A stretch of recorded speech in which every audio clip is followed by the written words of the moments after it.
Let's talk. We want to welcome you to SAZETU. Let's talk. The show's alive because of SAZETU. SAZETU is brought to you by Maine Spirits. Learn more about the delicious spirits they import into the great state of Maine and the cocktails you can make with them at mainspirits.com or by downloading their app for your smartphone or visiting them on Instagram at Maine_spirits. Promotional consideration by State Theater Portland. Visit statetheaterportland.com for an up-to-date schedule of virtual events and upcoming announcements as we get closer to normalcy. And Sun Tiki Studios, a top-notch rehearsal and performance facility located on Forest Avenue in Portland, Maine. Learn more at suntikistudios.com. We interrupt our regularly scheduled program to bring you a new kind of happy hour. So I am now making long-form videos that you can watch on the Maine Spirits YouTube. Maine Spirits is a sponsor of the show. They sponsor this segment. And now these recipes will coincide with the recipes that I make on those videos, which you can watch on the Maine Spirits YouTube page, released weekly. I'll give you the rundown here, but if you want a more in-depth version of this cocktail with more things explained, please tune into those videos. So, this week, we are going to make an Aperol Martini. Now, my friend Seth called in. He had a bottle of Aperol. He likes to make Aperol spritzes, and who doesn't like to make an Aperol spritz? That would be a couple ounces of Aperol and a few ounces of Prosecco, sparkling wine, whatever. Garnish it with an orange over ice. It's a delicious drink, very refreshing. As he said, a European favorite. But he wanted to know how to make another drink with the Aperol, so it's not just the spritz. So that's kind of the new tact on these videos. So I'm going to tell you here how to make the Aperol Martini. Aperol is in the Campari family. It's like Campari's nicer cousin. So there you go. So let's learn how to make this drink. In a shaker full of ice, add the following: 2 ounces of gin, 1 ounce of Aperol, and a splash of fresh lemon juice. Stir until cold, and then strain that into a martini glass. And now garnish it with a lemon twist. Let's have a sip. This is a fine cocktail. I'm not much for a sweet drink, and I'm a martini drinker. I'm a gin drinker. It's my go-to. But I don't like it muddled up and muddied up with other things. But this is such a bright and refreshing cocktail. Actually, after I made it for the first time, I came home and I made one for my wife, and she loved it. This has been Happy Hour, brought to you by Maine Spirits. You can learn more about this cocktail and many other cocktails by logging on to mainspirits.com. You can download their app for your smartphone or follow them on Instagram at main_spirits, and now follow them on YouTube. And as always, we encourage you to drink deliciously and responsibly. So, what did you have for lunch? I had a delicious ham sandwich, ham and Swiss, with some mayo stirred. Wow. Mustard mayonnaise? That's right. It's pretty tasty. Also brewed up a fresh pot of coffee and realized that I make coffee much stronger than my parents do. Yeah. Usually I get up and they've already got coffee on, and then I just drink like 5 cups of that. I'm like, why am I still tired? And I just brewed another pot and took the first sip, and I'm like immediately awake. Like, oh, yeah, it's because it's much stronger. No. Yep.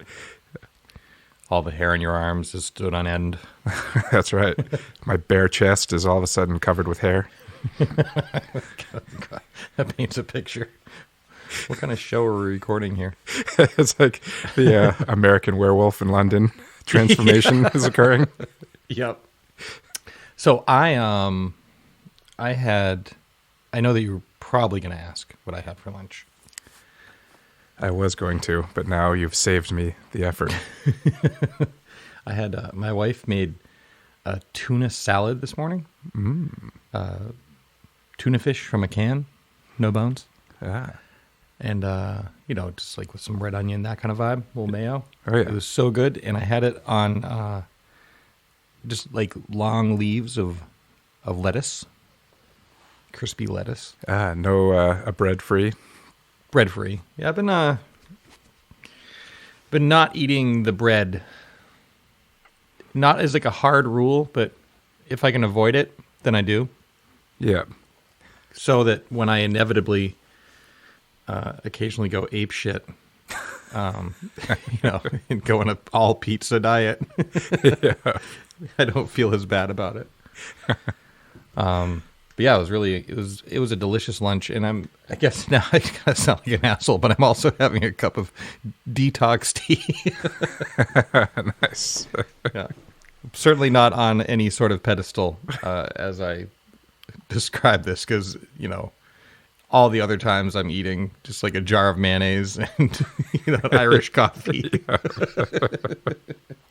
But yeah, this is a really nice, what I like about this detox tea is that it says it's doing good things for me on the box, which is great.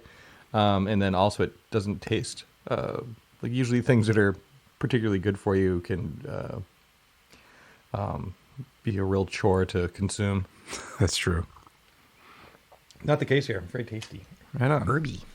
Well, I mean, because you take that detox tea, and once you, stir in your whiskey and your sugar, That's right. you're good to go. Balances it out. It's like a zero. It's like I'm drinking a water. That's right.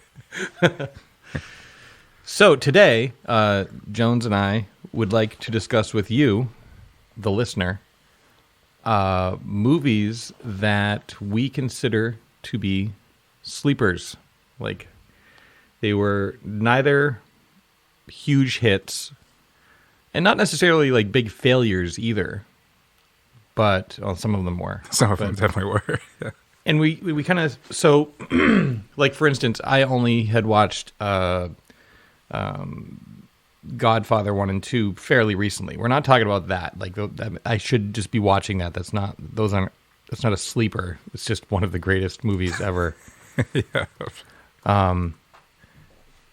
So we're avoiding that, and we're also avoiding kind of the cult classics like The Thing, for instance, the 1982 The Thing. When that came out, it was not a hit at all, and has grown to be a cult classic. So I think they're in the black, after 30 or 40 years on that one, through DVD sales and whatnot. So I mean, that's a movie. I think our list of films are they're generally accessible. They're not, a lot of cult films are sort of special interest, I guess. Sure. These, I feel like our list are ones that generally people should be into, and in some cases it's like, why was this not a success, or not a big enough success, or why did it get forgotten? Right. It also occurs to me that this probably would have been something that people would have really appreciated having us do going into the winter this year. Probably. When everybody's sitting at home with, no one to reach out to and nothing but a web full of movies at their fingertips. But, it's never too late to watch a good movie. So, well, the other bit of news is, guess what, folks? Unless you live in Michigan or Florida, this isn't over yet. So that's right. There'll still be there's some couch nights ahead of us still. For sure. Hopefully not for too much longer. But so as you're looking for something to watch, maybe you could refer to this list that we will make for you and discuss. And we have a short list of movies that we are both like, yes, get on board with this. And then we each have an individual list of movies that the other one has not seen that we're going to try to entice the other into watching, I suppose. It'll take very little enticement, I'm sure. Yeah. I just trust your taste in movies. The same. But I'll tell you what, if you recommend me a movie and it's crap, you're going to hear about it. As I should. And so is everyone else. You don't need to protect my feelings on somebody else's movie. That's right. I don't know. Actually, there are a few movies I take personally, but they're probably the same ones that you take personally, so I'm not in danger of coming under attack from you on those ones. Yeah, I'm not interested in attacking you. Like if you came at me and you were like, Wrath of Khan sucks. Well, that would be...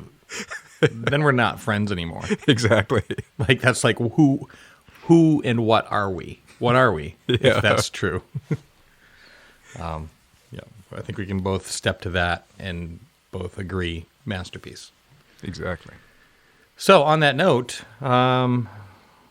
let's go, let's get into this list we'll start with the ones that we have both seen and both agree are sleeper movies. Mm-hmm. And also, if you have some sleeper movies that you feel like we missed, by the time we hit the end? Because I'm sure there are more that we just didn't think of. We stop at a certain point because it's like, well, that's all we can talk about in under 8 hours. So, I'd say also our list is surprisingly recent or fairly recent. I feel like, a lot of times we're talking about things that are 50 years old at this point.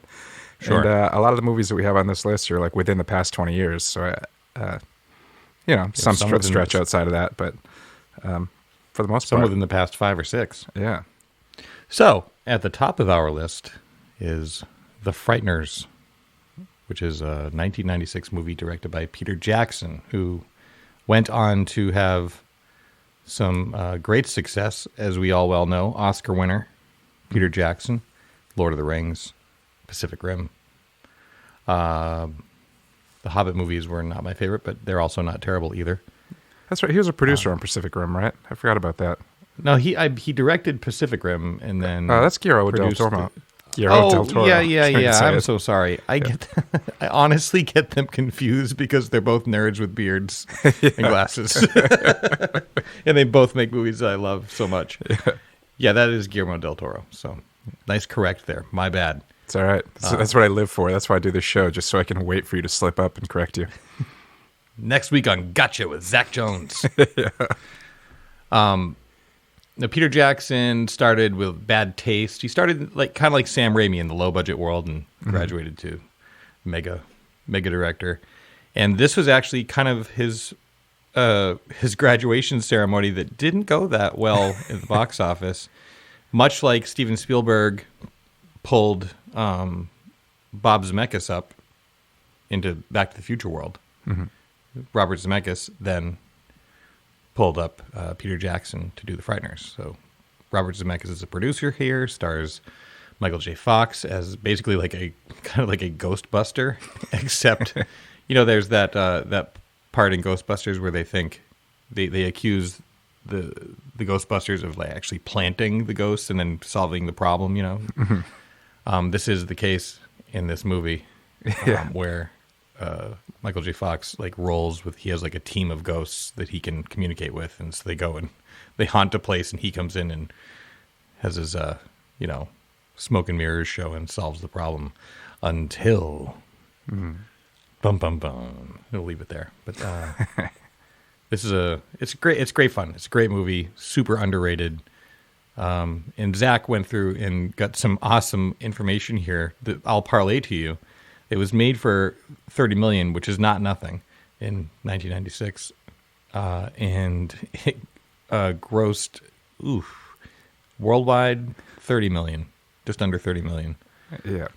So if, like we learned in an episode past, the marketing budget is roughly equal to the production budget, so this one did not make money by a long shot. No.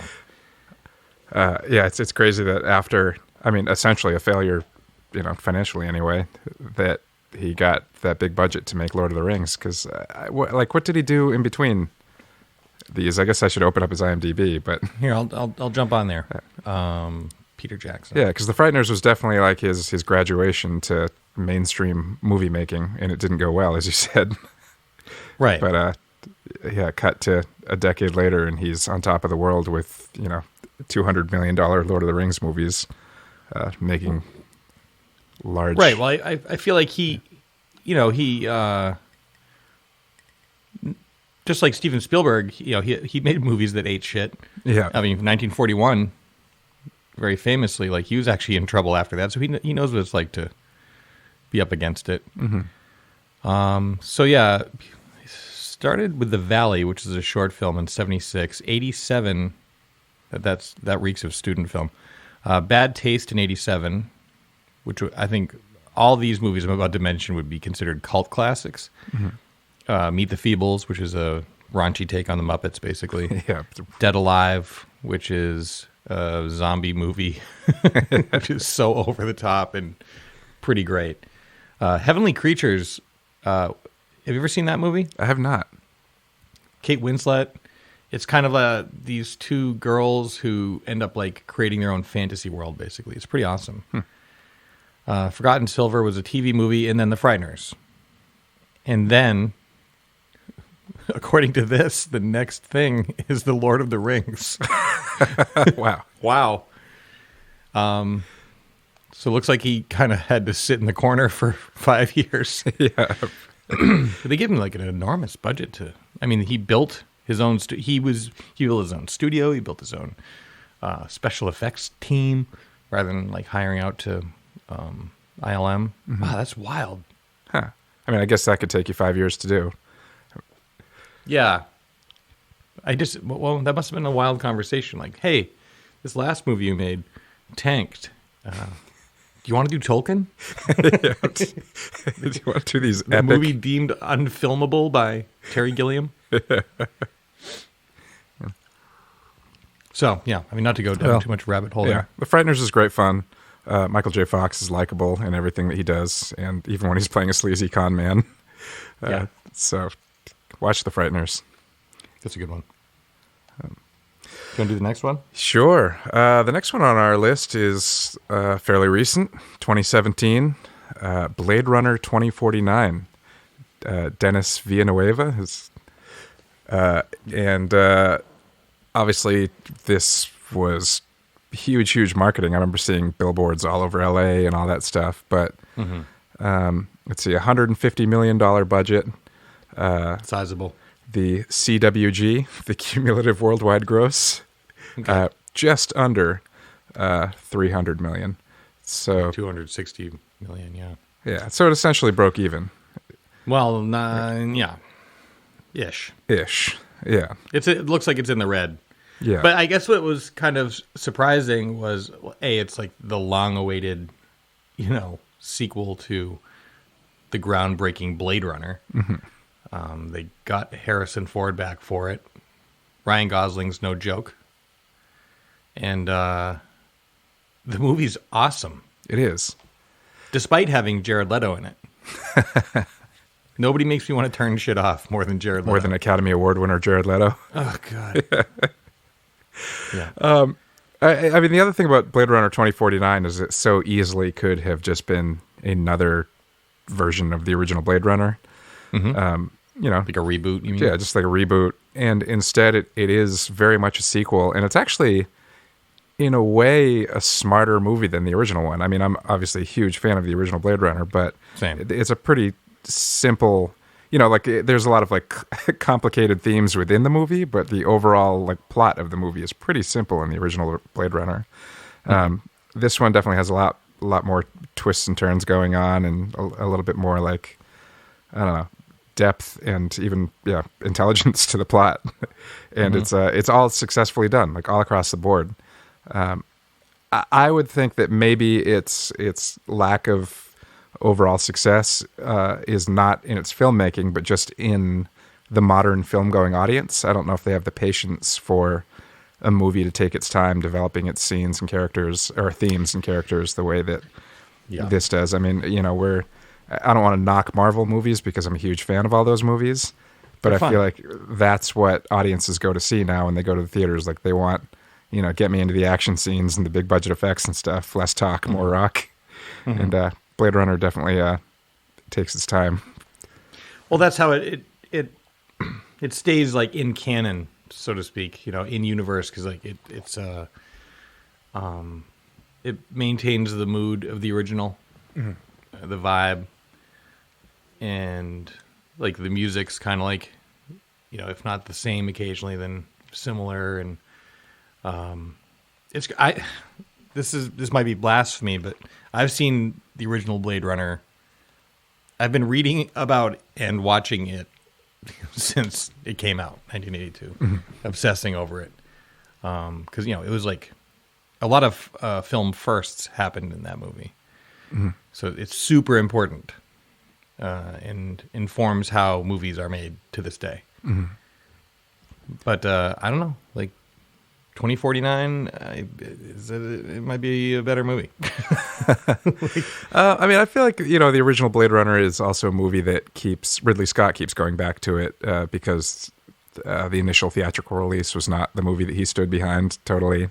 Like I know even Harrison Ford was against like the voiceover narration that's in the theatrical cut and stuff. But yeah, there's been like a director's cut and a final cut, and there might be more than one director's cut. I mean, I guess they're all technical director's cuts since the theatrical cut, but yeah, it keeps kind of coming back into the pop culture conversation because like every 10 years, Ridley Scott goes back to it. But Blade Runner 2049, super solid. I highly recommend it. And it works as a standalone as well. Like there's enough, it gives you enough information as to what happened in the first one that you could go into it without having seen the original Blade Runner and still enjoy it. Yep. Next on our list. Cool. Oh, actually, I guess this is the one, Blade Runner 2049 is the only movie on our list that has won Academy Awards. Oh, so I'll point that out. It won a cinematography award and a visual effects award. So there you go. Deserving of both. Yes. Yeah. This one, next one, kind of like treads a line because I think it is kind of a cult hit, but it also was. It wasn't like a flop. No, it did well enough that it has 1 or 2 sequels, I think.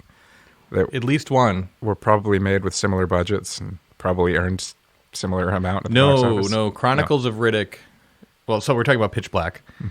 Chronicles of Riddick had, let me look it up here.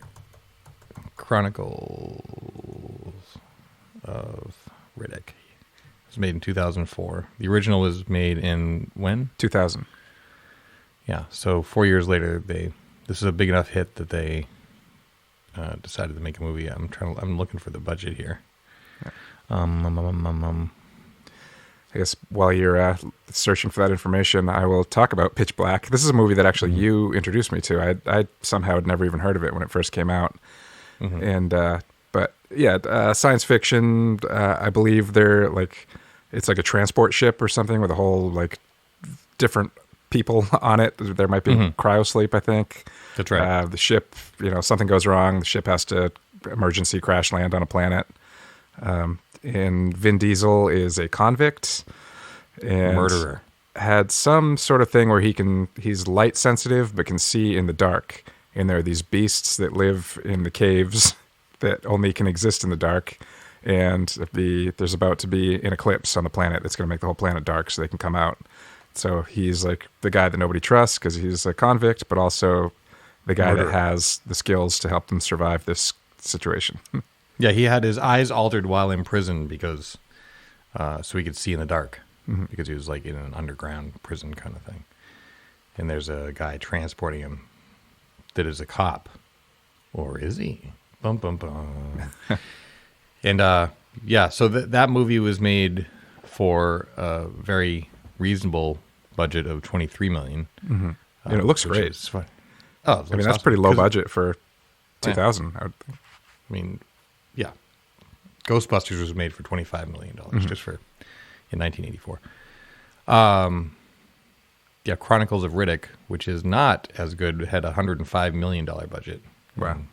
Yeah, not the returns it's necessary. I'm a fan of Pitch Black and have never seen Chronicles of Riddick. Yeah. I'm not going to sell you on it. Okay. I think it's, it had a second sequel called Riddick, which I didn't even see. Yeah, haven't seen that either. But let's have a look-see here. That had a budget of, they went down a little bit, $38 million. And, that one actually did well. It made $100 million. So wow. Who knows? Maybe we'll get another one. Look at that. But that first Pitch Black is like super original storytelling. It's, necessity is the mother of invention, and there aren't any effects that don't work. They just made it work. And it's a great story, great cast. Keith David, right? Yep. He's like one of the only other stars that I know.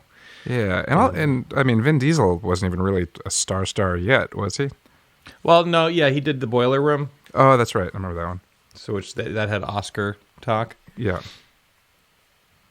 But that was what was kind of cool about him, was like he was like an action star, but also could hang in the, the theatrical arena. Yeah, I guess he had also been in a little film called Saving Private Ryan as well. Little movie. Yeah. Did pretty well. On the action note, in this one, a lot of people have seen it, but a lot of people have not seen it. And it's so awesome. I think about it a lot. It's one of the few movies that I own on I bought it like on digital so I can watch it whenever, because sometimes I just feel like putting it on. It's The Kingsman, The Secret Service, the first one, with Sam Jackson and the guy who went on to play Elton John. That's his name. Taron Egerton. Sure. But also Elton John is in the sequel. So it's like, that's right. For a second, when you said the guy who went on to play Elton John, I was like, Elton John? Wait, he's not in that one? Yeah, and the sequel's like totally solid, and there's a third one coming out that's got pushed back because of the pandemic. But I will say The Kingsman, if you haven't seen it, it's like, it's just to the left of James Bond, but it's really hyper original storytelling. And the camera work is bananas good.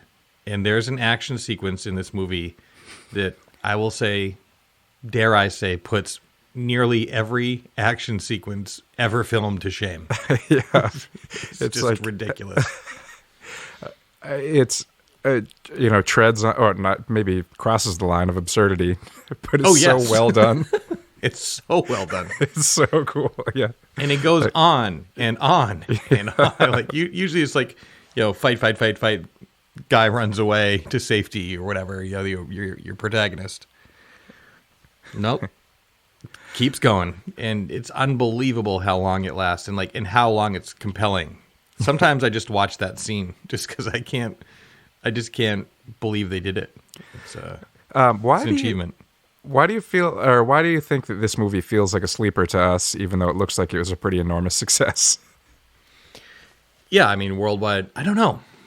I just feel like it's one of those movies you talk to your friends about, like, oh, I love that movie, but you don't hear like not a lot of chatter online about it necessarily. I mean, I guess maybe it's because, like, just looking at the numbers here, like it had an $81 million budget, but in the U.S. only grossed $128 million of its eventual $414 million. So maybe just like connected more in other countries than here. That's what it sounds like. The UK. Yeah, it's kind of where it's based. Yeah, maybe Americans can't handle the thought of the hero defeating the enemy with an umbrella. Yeah. Needs a gun. Where's his gun? I don't like it. Not going. And no Americans swoop in to save the day at the end. So no, we don't like that, do we? No.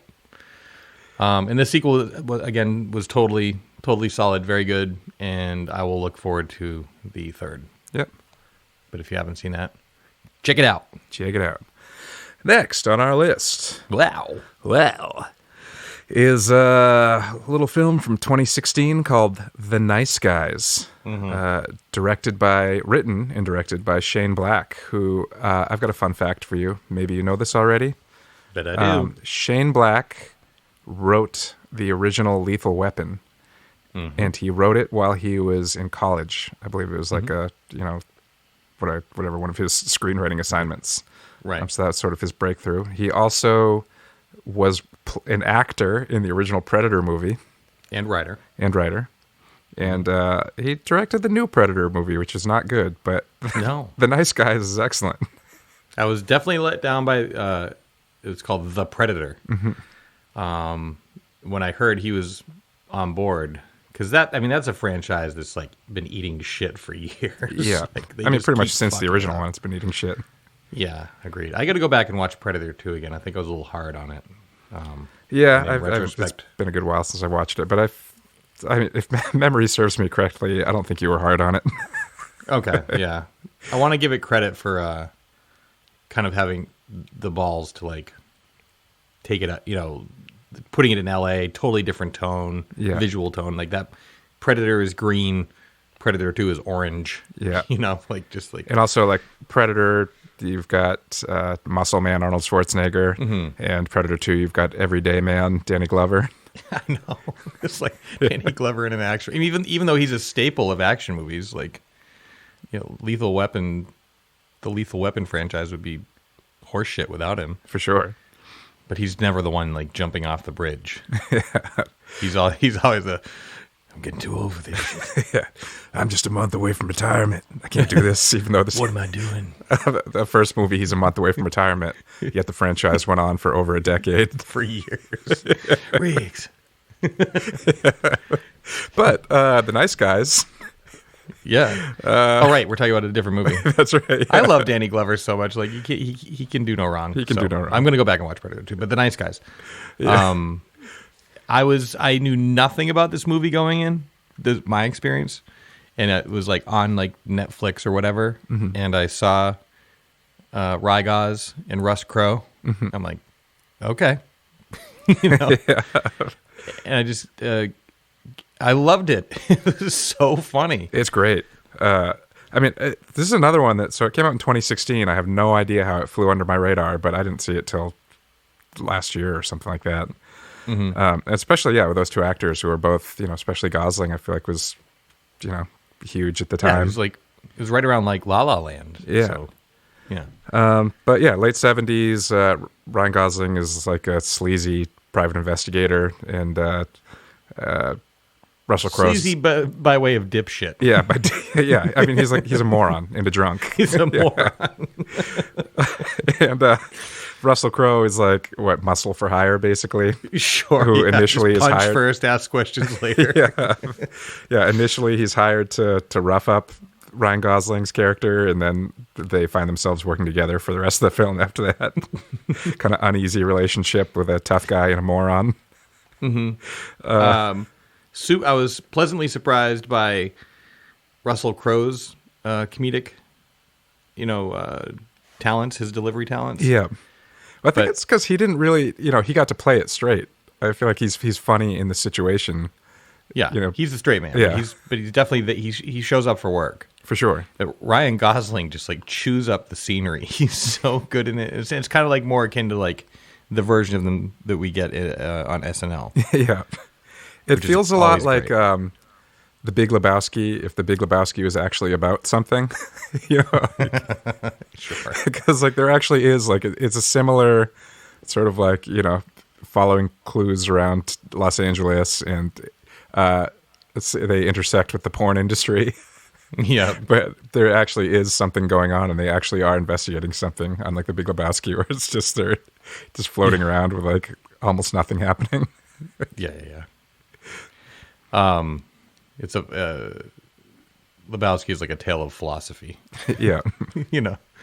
The Nice Guys is like it's has the vibe of like a good old fashioned 80s kind of cop buddy movie, except minus like a lot of the shitty stuff that was in those movies. Yeah. Made for $50 million.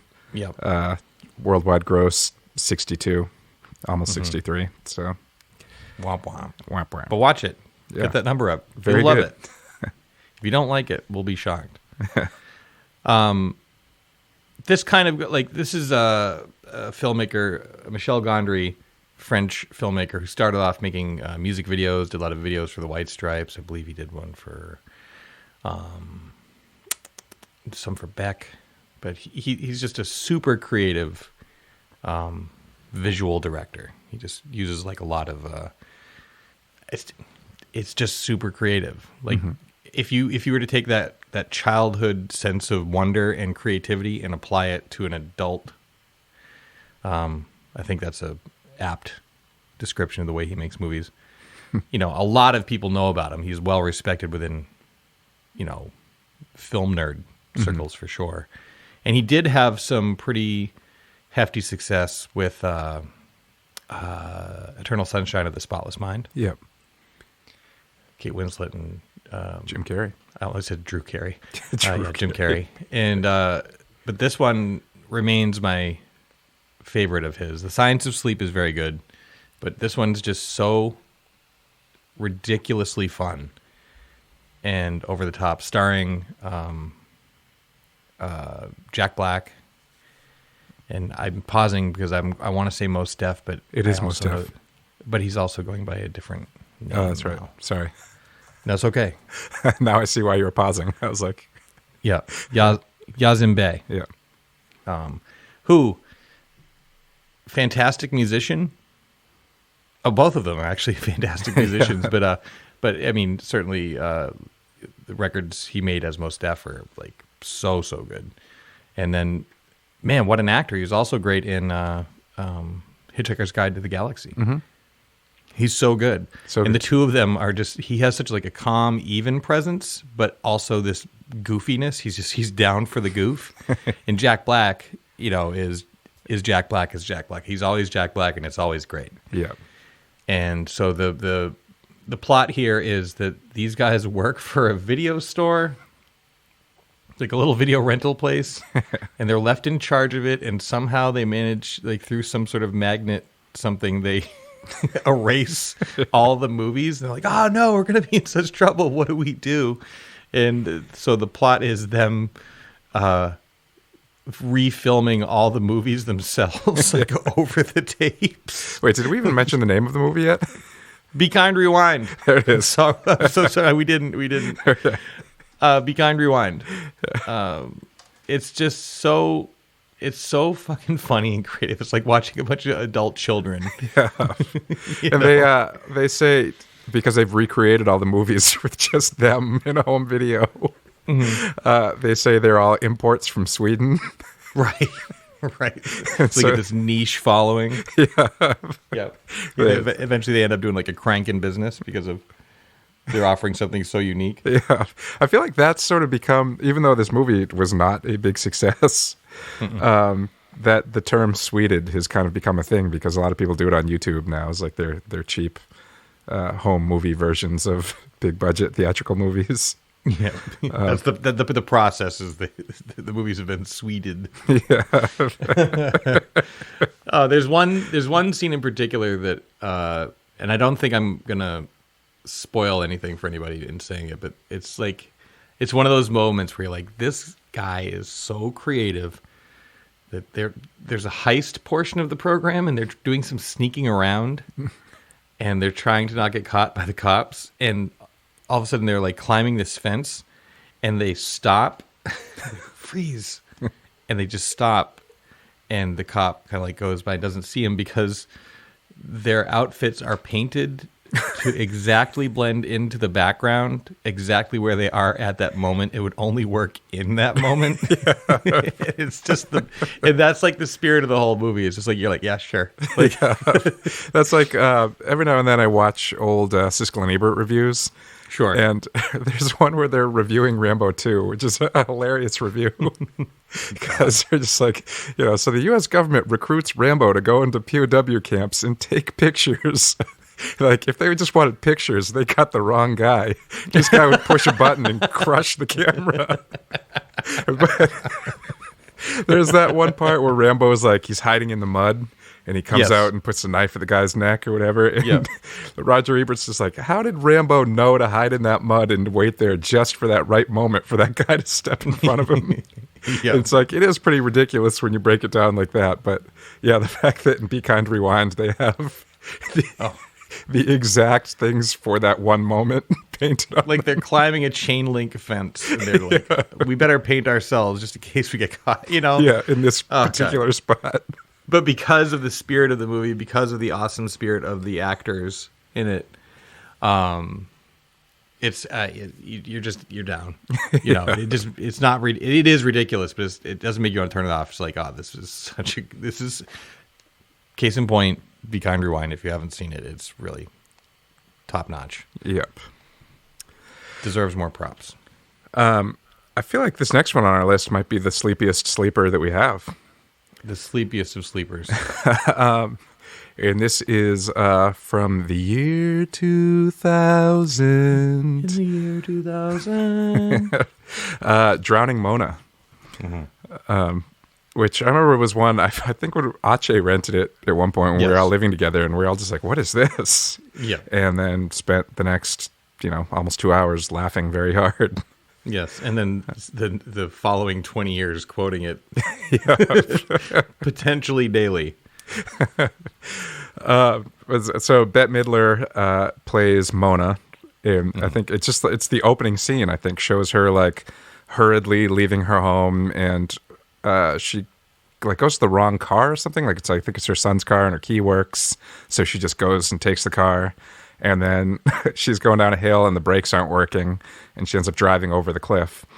And so then everybody in town is celebrating her death because she apparently is just an awful, awful person. And Right. She knew some secrets too. I think there's a couple that has an affair that she had found out about, and so. But eventually, it turns out that everybody in town is a suspect in what might be her murder, because everybody has some sort of problem with her. Right. And it's a fantastic cast and a really smart script. Danny DeVito, Nev Campbell. This is off the top of my head, not even going to IMDb. Yep, Jamie Lee Curtis. I did just go to Oh yeah, IMDb. Jamie Lee Curtis. Casey Affleck. Yep. William Fichtner, whose name I always forget. Always have to Me look too, him and up. he's always so good. Yep. And in fact, he delivers the zinger, the most quotable line in the movie, which I'll set up very quickly. Which, Mona's a jerk. We've established this. She's not a very nice wife, we'll say. And he's like, just like this browbeaten, like, dope of a husband. And, like nothing goes her way according to her, but they're at some like pie eating contest or whatever the fuck it is. And, she loses, and then, he's trying to cheer her up. He's like, well, when when life hands you potatoes, Mona, make potato salad. And then she says, well, life gave me a big bag of shit. What am I supposed to do with that? And he says, make shit salad.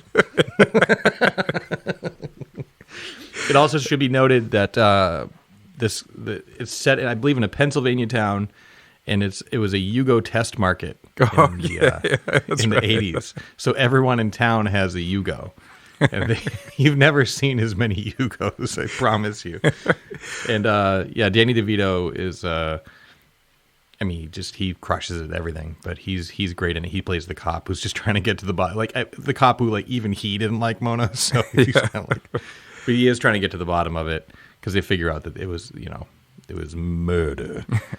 And it Will Ferrell is in notable it too. I just brought up the IMDb. That must have been pretty early in his film career. Wow, yeah, I don't remember him in that. Yeah. And also notable for the use of the song, it's either the song Popcorn by Hot Butter or it's the song Hot Butter by Popcorn. I believe the band is called Hot Butter, and I believe the song is called Popcorn. It's funny. We've discussed this on the show before and still we have not gotten to the bottom of it. I'll never know. I don't want to know. This movie was made for $37 million and made just over $15 million worldwide. Oof. So huge flop. Huge flop, which is and it's $37 million and all of it's on screen. Yeah. It's all, the actors it's really great. You'll bust a stitch, I promise. Yeah.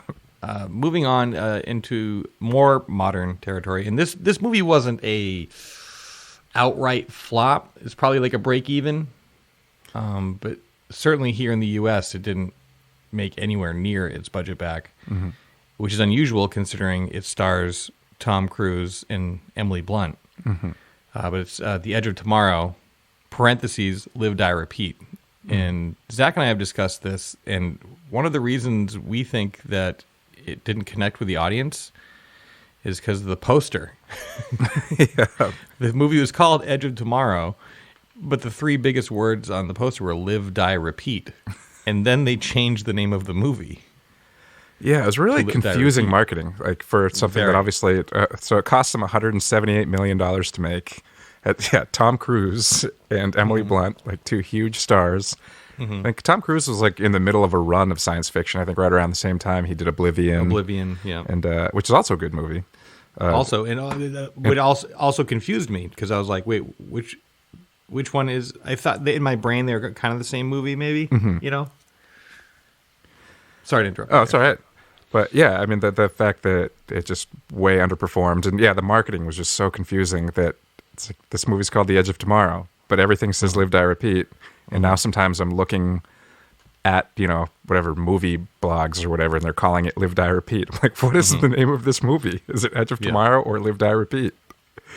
But if you want to see a really well executed, beautifully shot, great special effects, well acted, smartly written, smartly acted, it's a great movie, which deals with it's basically like a space battle. Yeah, fighting aliens in the future with mech suits.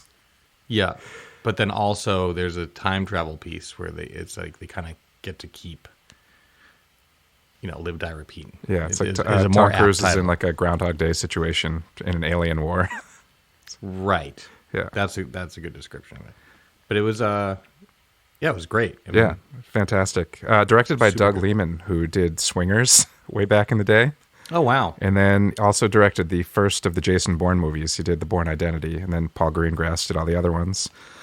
So he's a guy that, has got some good movies to his credit, but I feel like he, I don't know, maybe if I look at his IMDb, I'll be wrong. But yeah, it seems like he always has a hard time kind of, crossing over to that next level of success. But I don't know. Yeah, Edge of Tomorrow, good movie. If you haven't seen it, check it out, because a lot of people didn't watch it. Right. Yeah. Right. I feel like you're most qualified to walk us through the next one.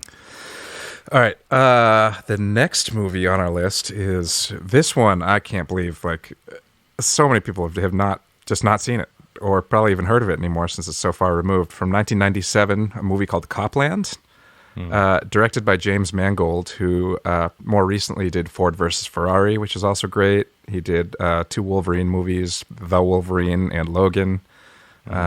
He is currently slated to direct the next Indiana Jones movie as well.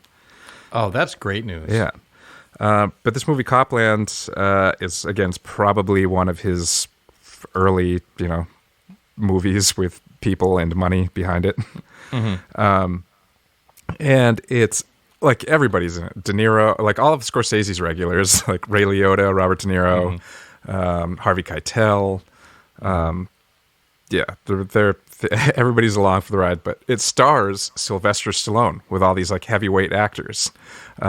And essentially it's a small town in New Jersey, like right across the river from New York, and all of like the big time New York cops live in this small town in Jersey.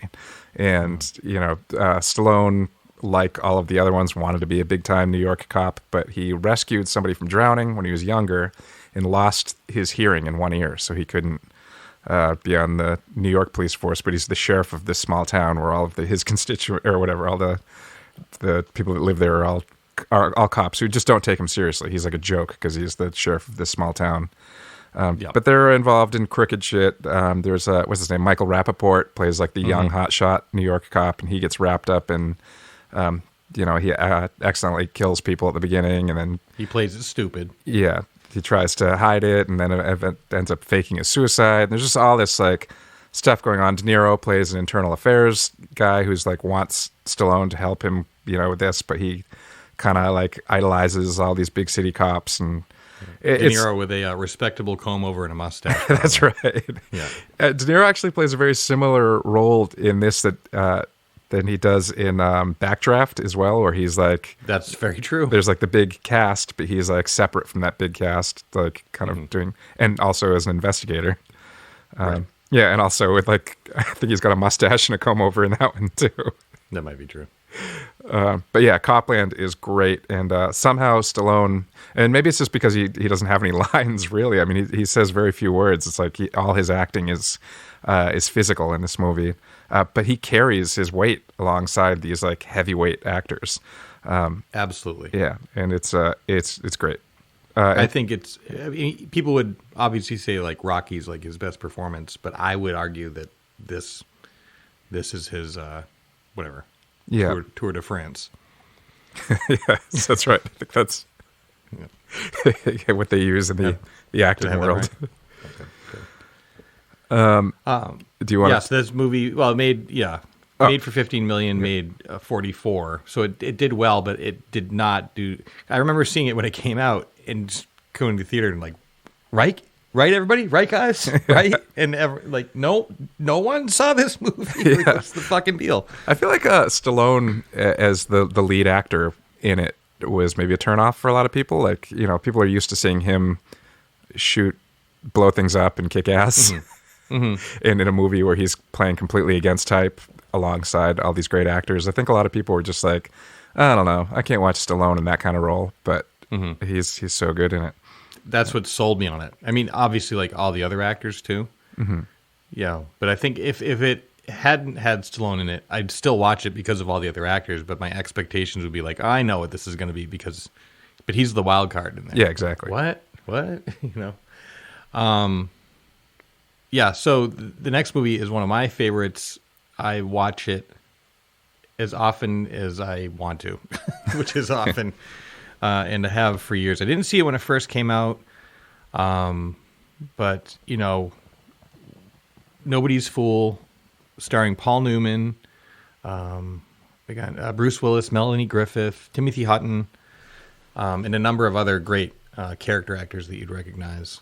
And it's the story of he plays an old feller, who he lives with this, old lady, and he's old, but he lives with an older lady, so he's like the kid in the house. Isn't it Jessica Tandy? It is. Yeah. And so he cares for her, and he has no relationship with his family, and his son basically like is having marital problems, comes to visit him in this small Maine town. It's written by Richard Russo, who's a Mainer, which I did not know. I've learned that after the fact. And he also wrote Empire Falls. Yes, he did. Also very good. But this is just like a real earnest slice of life. And they did a really good job. It's a movie about people. And that's there's no big super twist, there's no magic in it. It's just a story about a guy who is kind of a shithead dad figuring out how to be a not shithead dad and how to take, meanwhile warring with certain locals and having his friends, also in that, that group. And I love the movie so much. I don't know, just everything about it, the pacing, the length, the casting's terrific. Like using giant star Bruce Willis in a non-lead role, certainly like non-action. He's kind of cast against type in this one too. Yeah, because he's kind of unlikable in it too. He's a prick. Yeah, he's a prick. He's just a jerk. And then there's this like really awesome like underlying kind of like if we only coulda like love story between Melanie Griffith and Paul Newman, which is might sound like a little eye rolly, but it's actually like really sweet. Yeah. It's one of those movies where like at the end of the movie, like the kind of status quo remains, except for like there's been a lot of character growth. So it's like he's come a long way, but physically is kind of in the same spot. Right. Yeah, great movie, and yeah, some good, very heartwarming and charming. I mean, anytime Paul Newman's on screen, it's charming in anything. I know. That guy.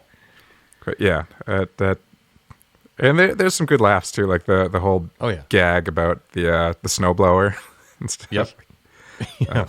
Yeah, it's all like very like relatable small town shit. Yeah, which is what I like about it. Like, it's the tiniest thing is a big piece. Like the snowblower getting stolen is like a big deal. Like if you were a regular human being, which if you're listening, you are, and you stole somebody's snowblower, that would be kind of like a big, big part of your day, life, week. It doesn't have to all be.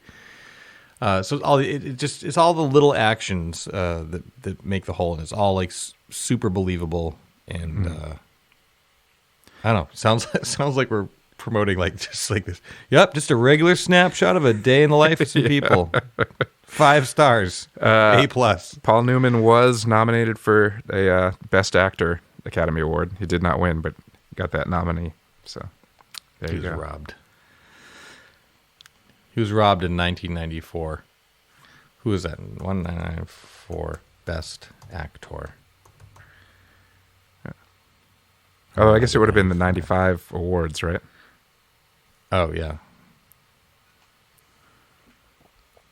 No results found. I guess you can't. I They guess IMDb is not Google, and you can't just like yell at it. I was going to say maybe there was a pandemic that year that we forgot about, and they canceled the Academy Awards. Maybe. Oh, Probably not. yeah. Tom Hanks Yeah, for that guy. Forrest Gump. That movie. What an asswipe. What a no talent ass clown. That Tom Hanks winning the Best Actor 2 years in a row. Who does he think he is? Could you imagine losing to Tom Hanks for Forrest Gump? Thanks. No thanks. So from here on out, we'll kind of do a little bit of a... So these are the movies that we both can certify are good watches. And if you don't like it, it's not the movie and it's not us, it's you. But moving forward, these are movies that either of us have seen, and so we will speak to it, in a more like lightning round kind of thing. If you don't mind, I'll start Please do. with the 1988 remake of The Blob. They spent some money on it, and it doesn't have any huge stars, but man, I remember seeing it when it came out, and I was like, wow, that was awesome. And then I watched it recently and was like, damn, if this does not hold up. It's just a good... It's like they took the spirit of the original, which is actually Steve McQueen's first movie, and they kept that 50s monster movie vibe, but then gave it 1980s production value. It's all practical effects, obviously, but it's super good. It's super fun. It's it's gross sometimes, but it's not like Saw gross. It's like these people are being like eaten and melted by a blob. Let's just say that my wife, who is like no thank you on horror movies, was totally fine with this and even really enjoyed it. Yeah, it sounds like it would be up my alley. I'm always hot and cold on horror movies, especially the ones that are just straight up just try to scare you horror movies. I like the psychological ones, or but yeah, this seems to me, I just based on your description, I kind of get a little bit of the Thing vibe, maybe, as far as like the level of definitely decidedly more grossness. fun than The Thing. Okay. Yeah, this is more like a really well funded B-movie sci-fi. Gotcha. Probably a little bit of a love letter to the era that the original Blob is from. 100%.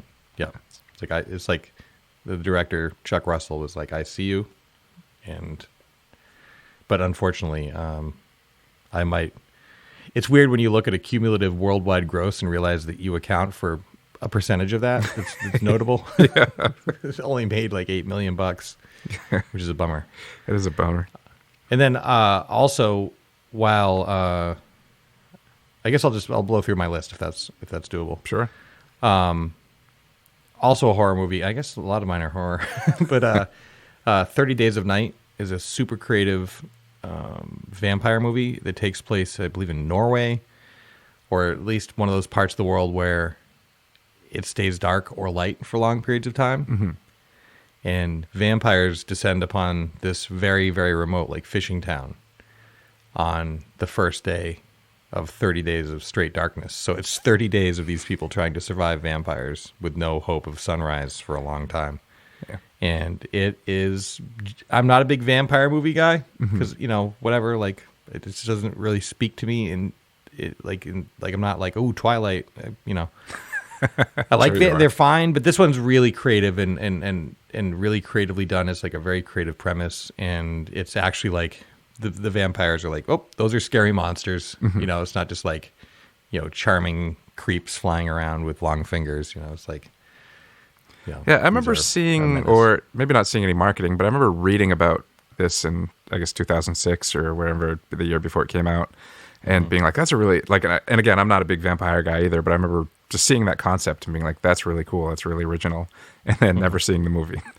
So, I think that you would not be disappointed. Yeah, I think it's just one of those things where, it just wasn't playing anywhere around where I would have been to see movies at the time, and I just kind of forgot to rent it or go look for it afterwards. Mm-hmm. Yeah, well, it came out after we shared a couch in an apartment, so I hadn't had the chance to play it for you. On that note, another horror movie, and I love to talk about this to anyone who will listen. The Mist, directed by Frank Darabont, based upon a Stephen King short story from Skeleton Crew, which I loved since I was a kid. And when I heard that Frank, Shawshank Redemption / Green Mile Darabont was going to direct Stephen King again, I was like, yes, yes, yes, and yes. How many yeses? This checks off all my boxes. And when I watched it originally, I really liked it. I thought they did a very faithful adaptation that also took its own turns where it needed to. But something about it felt really unfinished. So what I'm recommending to you today, Zach, is they actually released the black and white version, which is what Frank Darabont had in mind initially. So he shot it to be shown in black and like nice, like really high contrasty, like Universal monster, old school black and white. Yeah, a lot of times, I think maybe we've talked about this before, but when you're shooting specifically for black and white, that guides like what you choose for colors. Like for some reason, like blues translate as reds better in black and white. That's right. So something that you want to appear red will actually be blue while it's in color. So I would imagine, again, not having seen this movie or either version of them, I'd imagine there's probably things, maybe they color corrected the color version of it, but I don't know, there's probably just some things that, yeah, as you said, are confusing choices when you're seeing it in color. Sure. It looked fine in color, but a lot of the effects fell short because they were, the studio was like, nope, you have to make it in color. And he's like, what the fuck, am I shooting in black and white? So like, that's a lot of makeup work to be done. Like, it's a lot of information when, in CGI where you're building it from, scratch. There's nothing there until you put it there. And if you're building it to look crisp in black and white, then all of a sudden, change horses in the middle of the stream, which is why it looked a little unfinished. If you watch the black and white version, it looks completely finished, and it's a great movie. It's a great ride. They made a really enjoyable, old-school monster movie. And even though the monsters are terrifying in it, like genuinely, like, because it's this, there's an experiment that goes wrong at the government facility, which I think is supposed to be limestone up here in Maine. And there's all of a sudden this mist comes, and with the mist comes the monsters. But then who really turns out to be the monster in the movie? But human beings, as they always do. They always do. And man, the bad guys in this are really the worst, just the worst. And Frank Darabont's really good. And in fact, he kind of like took that theme with The Walking Dead. He started that. I knew that. I've seen his a few of the first season, which I think when he was more directly involved, but I have not kept up with that show. Yeah, I haven't. I kind of pieced out on season 3 or 4. I think like after the whole governor story arc, I was like, I'm good there. That was great. Yeah, I didn't even make it kind of trailed off for me. And then I've heard how kind of cruel it's become. I'm like, whatever. But yeah, the original season, his version of it, Frank Darabont's version, and he has a lot of his actors in it too, as regulars. But it's, the zombies are the threat, but really it's man that is more threatening. Like the zombies become like, if you're in a boat on the ocean, the water is like you have to keep the water out. So the zombies are water, but it's the other people in the boat that you got to really worry about. Yeah. I think one of the reasons I always kind of forget about The Mist is whenever I start thinking about it, I think about John Carpenter's The Fog, which is, I guess, similar. Like the fog comes in, there's monsters that come in with the fog. And yeah, The Fog is decidedly a ghost story. Yeah, and twist at the end that the humans are the bad guys. So we always are. We always are. But yeah, I need to watch The Mist, and I will seek out the black and white version initially. It's so worth it. Yeah. It's just like this little 5-star movie that is just sitting there, And it was a success. It made money, like about $60 million off a $20 million budget, but I don't think it got the props that it deserves. Especially not the in its original release, and definitely not the black and white version. You don't hear about it that often. And lastly, before I hand it off to you for some recommendations, which I'm looking forward to, 2010, The Year We Made Contact. Stanley Kubrick very famously was very much against a sequel being made to 2001, even though MGM really, really wanted one because it was a huge hit. Yeah, I read that he intentionally destroyed the sets and props from 2001 after he finished filming, so they couldn't make a sequel as quickly and cheaply. Yeah, I believe I've read this letter on air before. Letter Stanley Kubrick.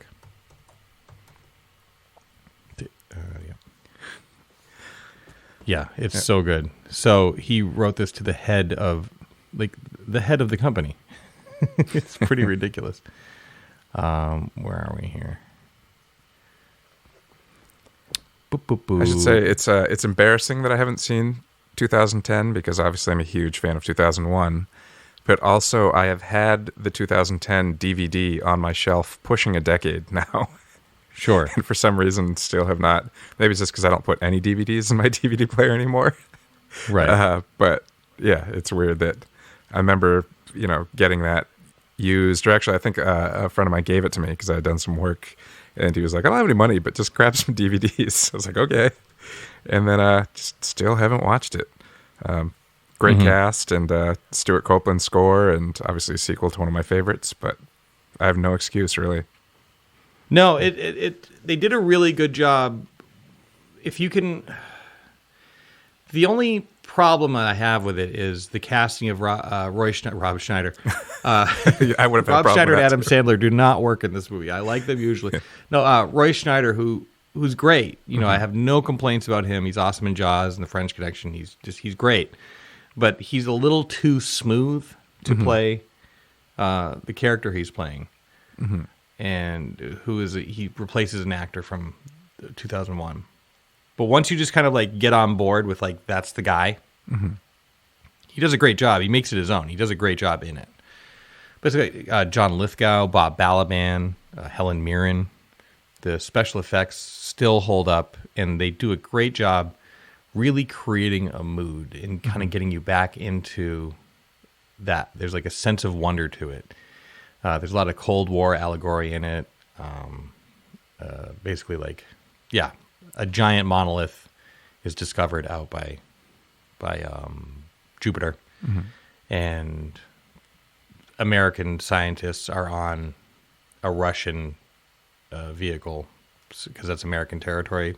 Discovery has also is falling in. It's got caught in the gravity, so it's gonna disintegrate. So they go out to rescue it and figure out what the hell went on in 2001, and you're left with some answers and then even more questions at the end, which I love. So the letter I was talking about, I was able to find a clear version of it, which I'll read to you.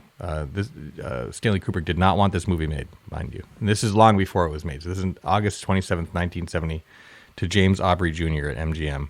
Dear James, it has come to my attention that you and your studio are considering producing a sequel to 2001: A Space Odyssey over my objections. My attorney informs me that you hold the option, and legally there is little I can do to stop you. However, I would like you to know that I own the tapir bone prop from 2001, the one, quote, Moonwatcher throws into the sky. If you attempt to make a sequel, I will cram that femur up your ass so far it'll take an as yet undiscovered alien superintelligence to figure out how to dislodge it. Seriously, don't fuck with me. Best regards, Stanley. What a friendly little letter. Best regards. But as fate would have it, they made this sequel. Peter Hyams signed on to direct, and Stanley Kubrick signed off on it. It was actually, job well done. And, it's not 2001 good, but it definitely is a strong movie that when I think about 2001, that whole universe in 2010, my mind weirdly goes to 2010 a lot more often than 2001, which is a weird thing to say. I think the other thing is I sometimes automatically get suspicious with little reason, but I get suspicious of movies that there's a long time between the original and the sequel. It's like, sure. 2001 was 1968, I believe, and this was 1984. That's right. But that's right. In fact, I think that you and I should. I think there's a show there. I think you're correct. Yeah, I think we should talk about that. Why did it take so long to make the sequel? Like with Blade Runner and 2049. Exactly.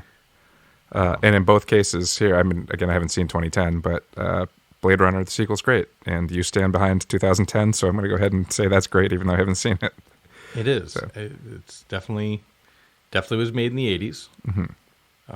But definitely is, well, I mean, but 2001 was definitely made in the 60s, so whatever. Yeah. So those are my recommendations for you, sir. All right. Well, I'm going to throw some right back at you. I know that we're, as usual, running a little long here, so I'll try not to take forever with it. I want to start off with a film from 2002 called Narc. This was, I guess, pretty low budget. I mean, it was made for just over $6.5 million, basically, and grossed just about twice that. But as the title suggests, about narcotics officers. But essentially, it stars Jason Patric and Ray Liotta in the main roles, and Jason Patric of Lost Boys fame, and but yeah, it starts and out. Also, what was that movie? Rush. I actually never saw Tears that. in Heaven song. Yeah, that's right. I didn't either, but that's just like what Tears in Heaven came from. So I never saw it because I had enough of the song. At the opening of the film, he's undercover, but he was undercover. He's chasing a suspect, chases a suspect onto a playground. The guy picks up a kid, but he ends up shooting the suspect anyway, even though he's holding the kid. And bullet hits the playground, ricochets off, and ends up hitting a pregnant woman. So then we catch up with Jason Patric a little bit later. And, he's been on administrative leave, and it turns out the woman lost her baby and all this stuff. And so he's like, he doesn't want to get back undercover, especially not in that game anymore. But another undercover cop has been killed, and they're like, you kind of came off the street quickly, so it's possible you still have those connections. And people, basically, they're like, we want to throw you back in the field to solve this case of this other officer that got murdered. Because the investigation's been going on for 2 months and we haven't gotten any leads. And so he agrees to look at the paperwork, sees that this other cop had been involved in all of the investigation so far, and he was just like, my suggestion is just put this other cop back on the case and give me a desk. And they're like, all right, we'll give you a desk if you solve this case. And the only way we're putting this other cop back on is if you take him on as a partner, because he's a wild card. It's kind of that sort of... Yeah, he's the loose cannon cop. And it's Ray Liotta, who I think is always great, but he is like... Always great. He's amazing in this movie. Like, oh, wow. He's got like the... somehow he's got like the Lawrence Fishburne thing where he's... Like, his whole body is just twice as big as it used to be. Yeah. So yeah. He's like, obviously Ray Liotta is great at just like... playing an intimidating character anyway, but he's got this physical presence in this movie too, where it's like, so they form the uneasy partnership and have to go back out, and it's just like this really gritty, like shot documentary style. It's great. It's like a modern day French Connection almost. Oh wow. But it's like, Jason Patric's character is more like Roy Scheider's character was in French Connection. So it's like almost if you like, focus the relationship on the other guy and not the cop who kicks ass and asks questions later. Mm-hmm. It's a little dated with really just the color scheme. Like, it has that early 2000s, like all the night scenes are kind of like a blue filter and everything else like a yellow filter. That's fine. But I imagine that's also partly due to just because I guess color correction is an expensive part of filmmaking, and if you just put a filter over everything, then it all works cohesively without the fine detail work. I'm seeing that Busta Rhymes has a role and he is fantastic in it too. I mean, I can't really give away anything else about the movie because it is, the characters are all kind of based in common tropes, and the plot initially kind of follows some of those common cop tropes, but then it just goes places. It's uncomfortable to watch at times, but it's like you forget you're watching a movie. It feels like you're watching a documentary thing. It's great. There's the description anyway, because I haven't seen it, but I will watch it. This sounds great. Have you seen Harry Brown?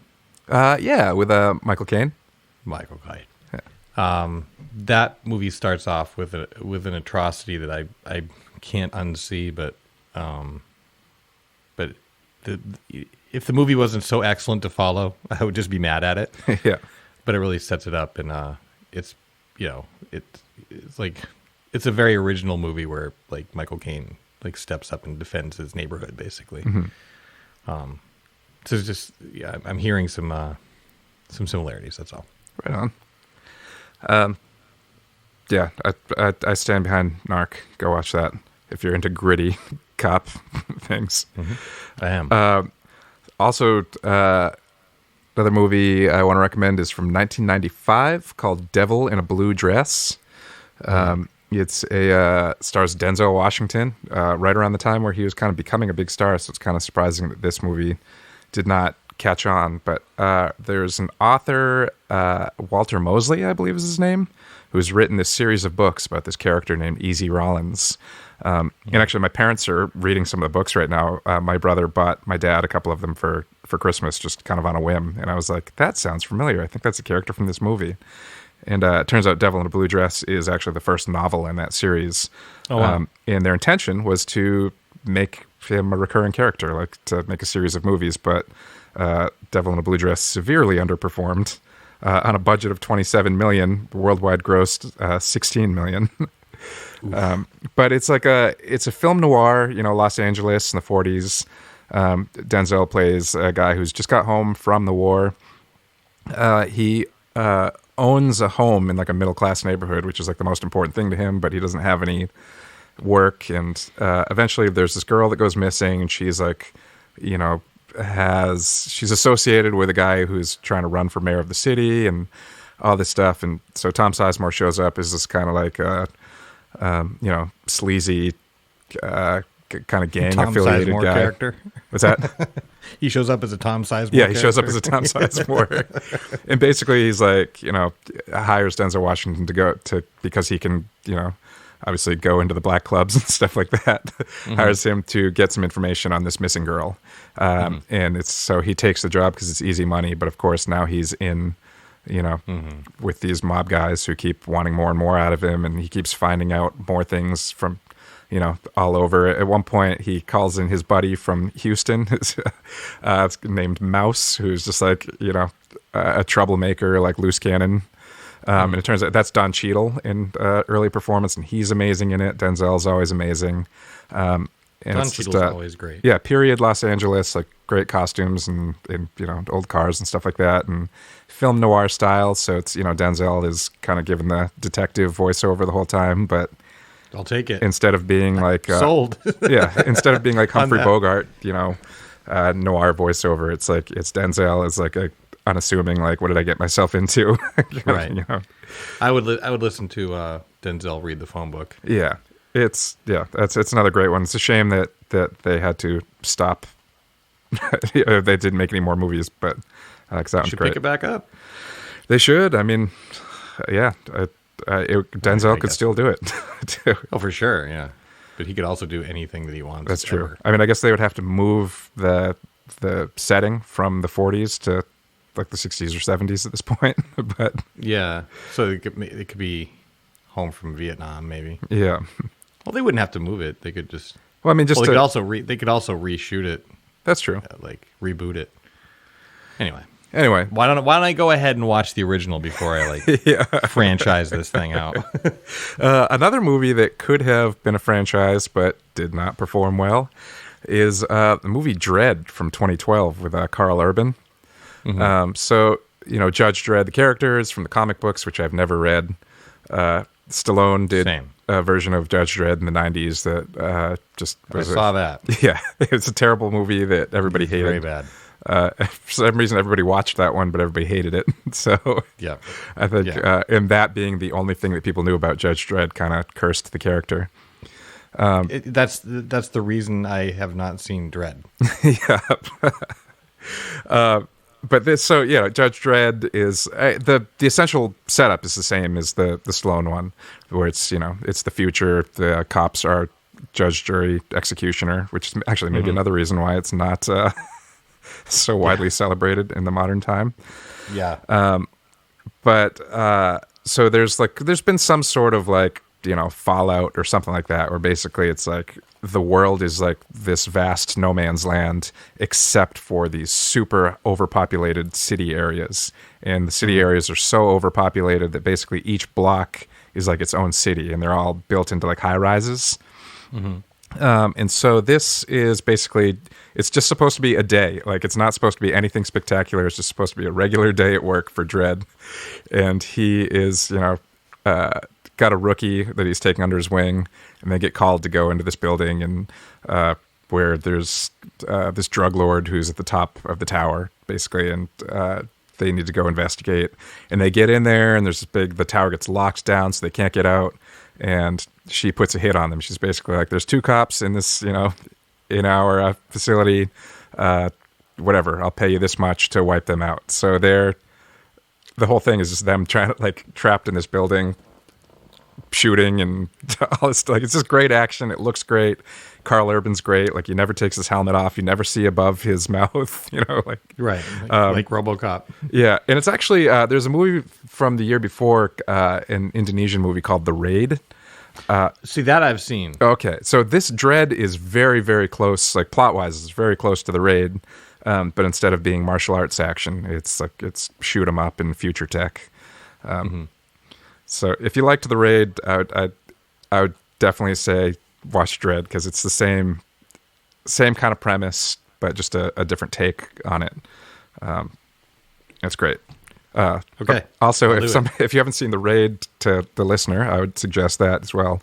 I also would say that. Yeah, that was one of those movies that kind of established, like, I feel like we always see the tight quarters fighting scenes now and things. And The Raid, as well as that movie, the original, I think, Korean version of Old Boy, is another one that had like the realistic or realistic-esque hallway fighting scene where, one guy takes on 30 guys, but like between every 5 or 10, he'll have to like catch his breath and be like, oh no, here comes more guys. But, okay, and then to close this out, I'm going to go a little further back in time. Gonna go back in time. To 1982. Martin Scorsese directed, Robert De Niro starring, but somehow still a sleeper movie, The King of Comedy. I'm looking at these numbers, and that did more than sleep, I think. Yeah, very surprising. $20 million budget and made less than $3 million worldwide. Oof. But it's great. Jerry Lewis, Sandra Bernhard. Basically, it's like De Niro is a wannabe stand-up comedian. He's middle-aged, still living with his mom. Like, it sounds like me these days. Oh boy. I don't think there's a pandemic going on. Yeah, he's desperate to get famous, and he idolizes Jerry Lewis's character, who's a talk show kind of like David Letterman host. He wants to be a guest on the show. He wants to be the host of the show, basically. And he and Sandra Bernhard devise a plan to kidnap Jerry Lewis until he agrees to let him on his show. Wow. And it's very much like Taxi Driver, where it's sort of an examination of like the public fascination with somebody doing something terrible. That if it had gone one way, would have been tragic, but it went another way, and they're sort of celebrated for it. So it's an incredible performance from De Niro, as they always are, and from everybody that's in it.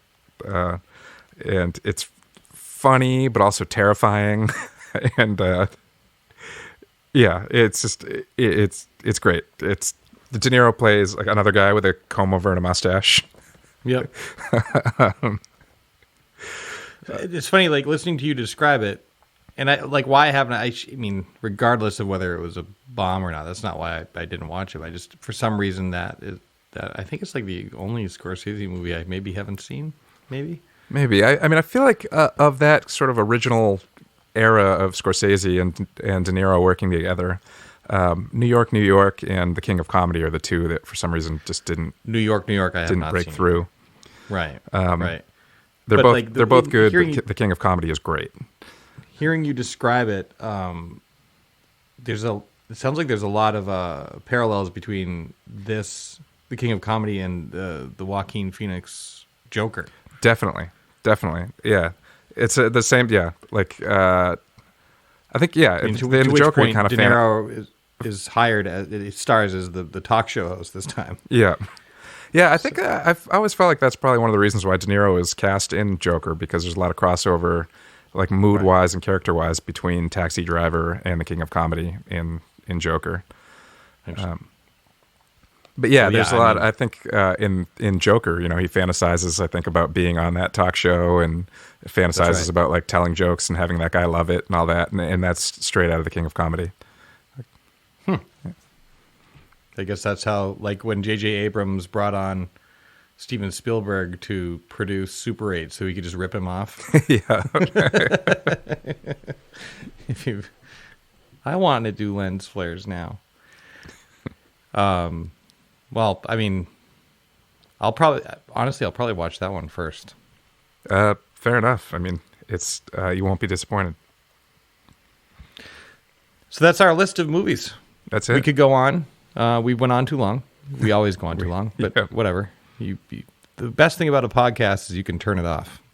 That's right. You can walk away. You can walk away and come back later if you want. If you want, yeah.